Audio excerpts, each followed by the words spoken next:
The longer I live, the more I realize that living simply is a skill. Living simply, it doesn't mean living less. It doesn't mean living like you're Ebenezer Scrooge. Living simple is a life lesson and something that if you haven't learned it by now, it's time to fully consider this as an option. I gained peace when I stopped chasing excess. When I realized that those stupid Joneses that I was supposed to keep up with didn't have a more enriched life than what I was looking for.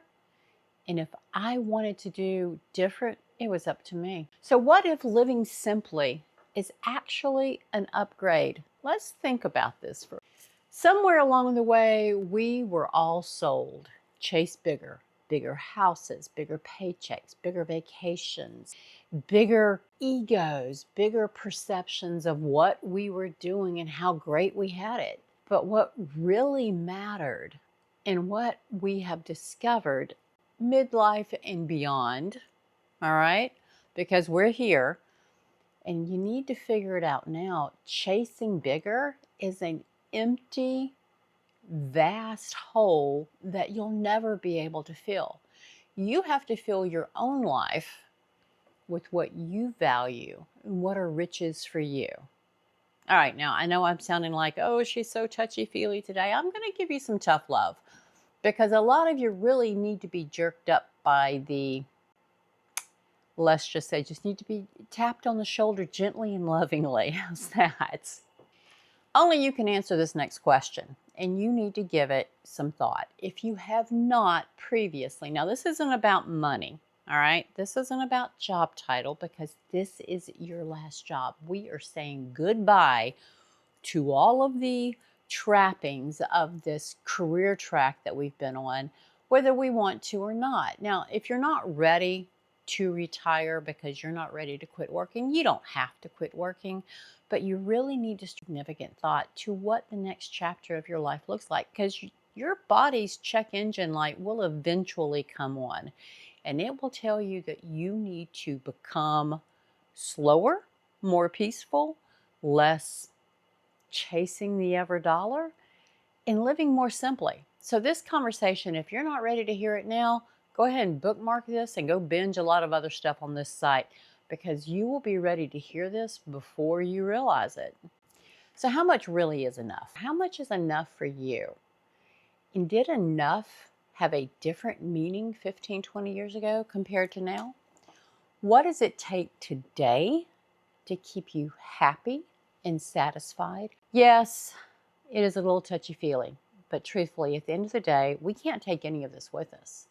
What we can do is have experiences that will keep us warm and fuzzy as we fade into the time of life where we're not able to go out and have those experiences anymore. I don't think a one of us in 15, 20, 30 years are going to sit down and tell someone who's interviewing us about our life, you know, I really wish I had worked an extra 20 hours a week. No, not one of us are going to think that. There will be regrets, and the regrets should not be what you didn't do or the time you didn't spend with somebody who needed you or you were mentoring or that loved you. So how much is enough? And when are you ready to make the shift beyond chasing bigger and begin chasing better? And better is simpler. And don't make the mistake of thinking living simple is settling, because you're not. You're actually reaching beyond what you've ever lived before. So simpler, does it mean cheaper? Very possibly. It depends on your situation, where you are currently, and what simple is going to mean in that equation. If simpler is less expensive, well then kudos, bonus. Your whole retirement funding gap analysis, what you need versus what you have coming in, is going to be, oh, here it comes again, simpler. Yes, yes, it's the word of the day. Get a t-shirt, put it on the coffee mug. I personally obviously have dogs on my coffee mug. Hi, if you're new here, I'm Jenny. This is video, I think this is video 5, maybe 6, in series 6 of my 7-month series on talking about everything from retirement. On Saturday, we're going to have a YouTube live, so y'all keep coming back. So as you're considering mulling this over, chewing on your, oh, dare I say curd, chewing on your curd, yep, that's a real saying, about living more simply. Remember, this is an intentional, conscious decision. We may have wandered into living above our means. We may have wandered into debt. We may have wandered into a lot of bad habits. But living simply, this is going to be something you choose and you actually get to design. And it can be anything that your heart desires within the more simply mold of how that fits into your life. Simply is going to mean fewer obligations, which means you can say no thank you when people ask you to take on things. Because if you are retiring and you're leaving your job, oh my goodness, I've heard tell. Now, okay, living more simply allows you the intention of saying no thank you when the requests start coming in for everything everybody wants to do to help you fill your time.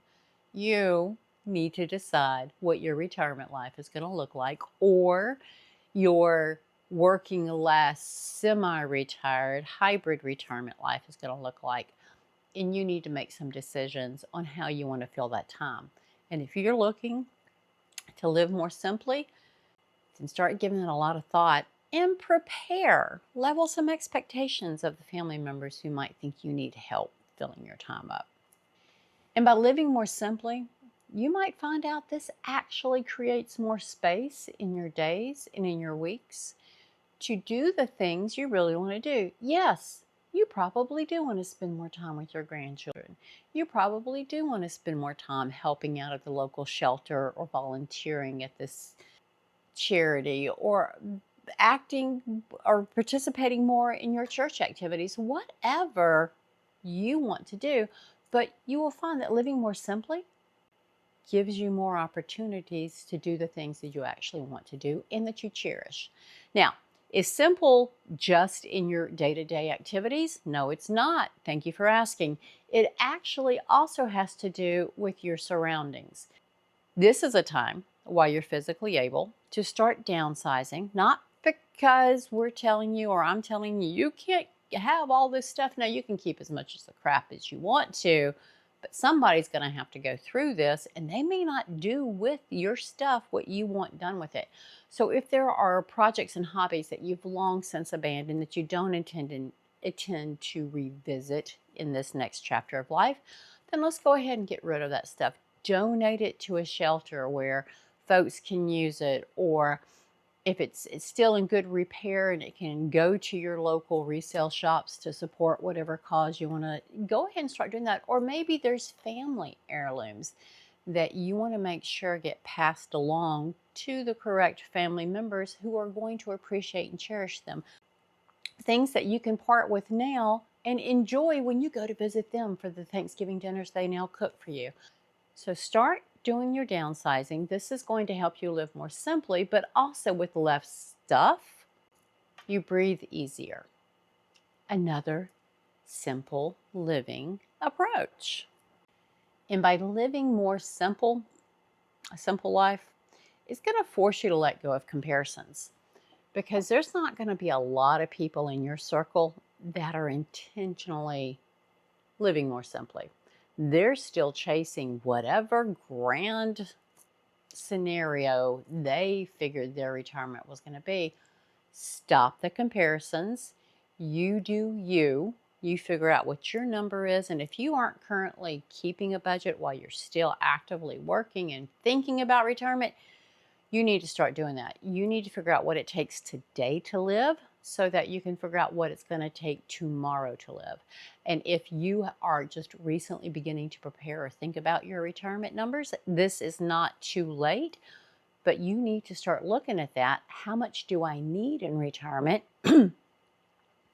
How much do I need in retirement versus how much have I put away for retirement? What's the gap? Is Social Security, which was never intended to be your 100% retirement fund, but was to keep you from starving, what is that going to contribute to that gap? And what do you need to do now to start addressing the gap? Will you continue working for X number of years to fill that gap until Social Security begins? Will you start selling off some stuff to pay off your debt or to pile up cash to bridge that gap to add to your retirement funds? So now is the time to start having those conversations with your spouse, with yourself.